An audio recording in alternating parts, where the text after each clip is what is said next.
Good morning. I'm here to talk about everybody's favorite book, Ezra. Right? No? Okay. Join me in Ezra 2. We're going to read verses 64 to 69. The whole assembly together was 42,360. Besides their male and female servants, of whom there were 7,337, they had 200 male and female singers. They had 736 horses, 245 mules, 435 camels, and 6,720 donkeys. As soon as they came to the house of the Lord in Jerusalem, some of their heads of families made free will offerings for the house of God to erect it on its site. According to their resources, they gave to the building fund 61,000 derricks of gold, 5,000 minas of silver, and 100 priestly robes. I think I understand why we don't talk about Ezra all that much. Obviously, what does that have to do with Lent and coins and anything? Well, as all good scripture, we need some context. So let me give you a quickish rundown of Ezra 2. The Israelites from Jerusalem and Judah were returning after being taken captive from Babylon. They were being allowed to return home after 70 years of being in captivity. The men from Israel, the men from Bethlehem, the priests, the Levites, the singers, the gatekeepers, the temple servants, the descendants and servants of Solomon. This one's my favorite. Why the author put this one in, I don't know. The temple servants and the descendants of the servants of Solomon.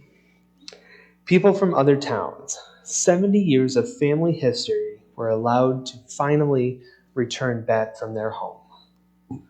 Now, what does this have to do with anything?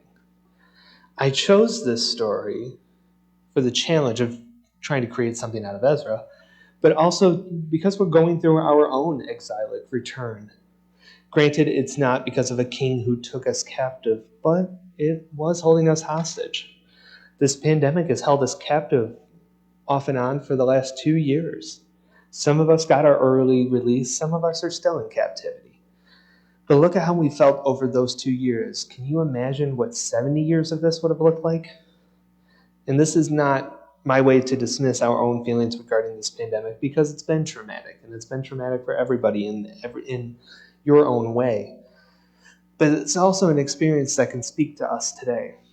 We're still trying to get our footing back to what it needs to be. Programs are coming back, groups are meeting again, congregations are gathering, among many, many, many other positive sights.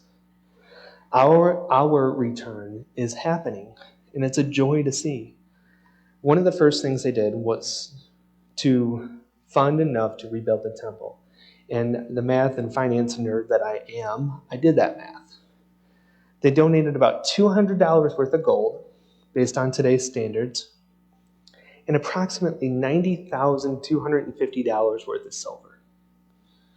I don't know about you, but after being gone for 70 years, I don't know how a group can raise that much money.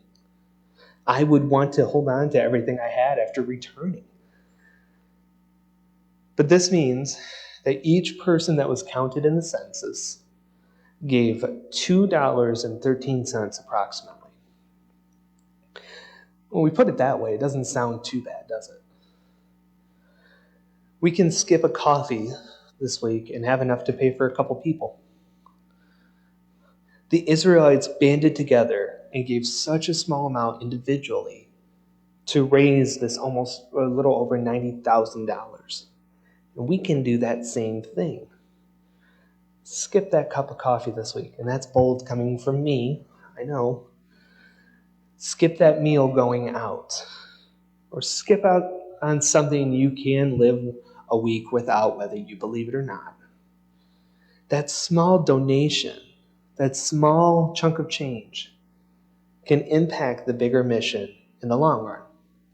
And I see that every month, every week, every day I'm here, when I look at that loose coin barrel that's outside of my office, and how quickly those small donations add up. So I leave with just one question for you to ponder. How are you impacting your return?